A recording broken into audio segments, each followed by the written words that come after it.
Il est 7h51, l'heure de retrouver Carlier Libre, la chronique d'humour et d'humeur de Guy Carlier. Bonjour mon cher Guy. Bonjour Patrick, bonjour à tous. Alors Guy, vous voulez nous parler ce matin, je suis un peu inquiet, d'un documentaire diffusé avant-hier soir sur Arte intitulé « Bouddhisme, la loi du silence ».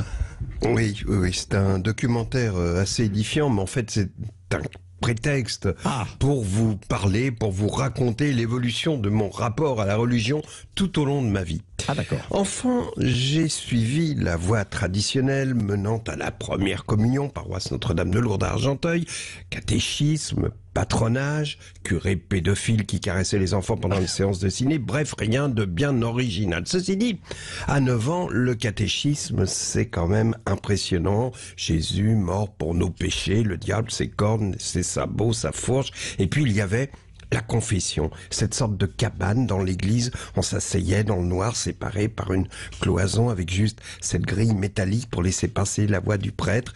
Et je confessais en tremblant avoir gardé la monnaie des commissions pour m'acheter des roudoudous ou des Mistral gagnants. Et alors que j'étais terrifié à l'idée que ces péchés puissent me mener en enfer, le curé, lui, ne semblait pas particulièrement inquiet, car la seule chose qui l'intéressait, c'était de savoir si de temps à autre, mon zizi devenait tout dur quand je prenais la douche avec mes camarades après les matchs de foot. De plus, ce prêtre avait une très mauvaise haleine et j'interprétais ce souffle qui traversait la grille sombre comme la punition divine à mes péchés. Quand on a 10 ans, et qu'on entend un curé à la laine de corbeau vous demander dans la pénombre « Est-ce que tu aimes ?» quand ton zizi devient tout dur, ça laisse des traces, croyez-moi. Et je voudrais profiter de cette chronique pour m'excuser auprès des femmes qui ont traversé ma vie affective pour avoir très mal réagi à chaque fois que l'une d'entre elles me demandait « Est-ce que tu aimes ?» quand je rends ton zizi tout dur. Mais la foi chrétienne m'abandonna brutalement un jour que nous jouions au foot pendant le patronage, sur le terrain derrière le presbytère, dont les limites étaient constituées par, vous savez, des souches d'arbres sur lesquelles on s'asseyait à la fin du match pour récupérer, boire un coup.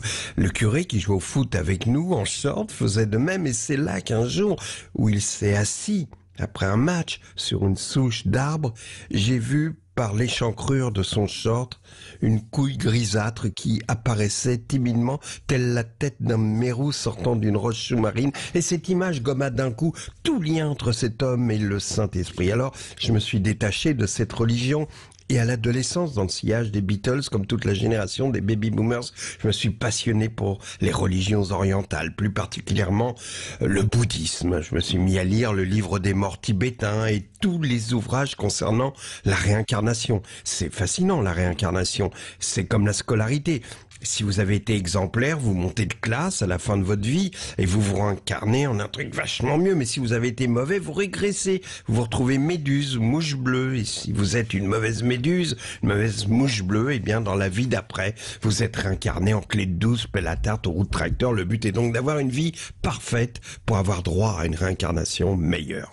De nombreuses célébrités sont bouddhistes et notamment la chanteuse Sheila qui croit donc à la réincarnation et qui raconte dans son autobiographie qu'elle a été moine tibétain dans une vie antérieure. Alors je voudrais pour conclure que nous ayons une pensée pour ce moine donc qui a passé une vie entière à méditer dans le dénuement le plus complet d'une cellule de monastère, qui dormait à même le sol, se nourrissait d'une assiette de bouillon par jour, qui est mort en se disant « Bon, j'en ai bavé, mais je devrais avoir une super réincarnation. » Et le gars, au crépuscule d'une vie d'ascèse, se retrouve au nirvana et il se met à chanter ça.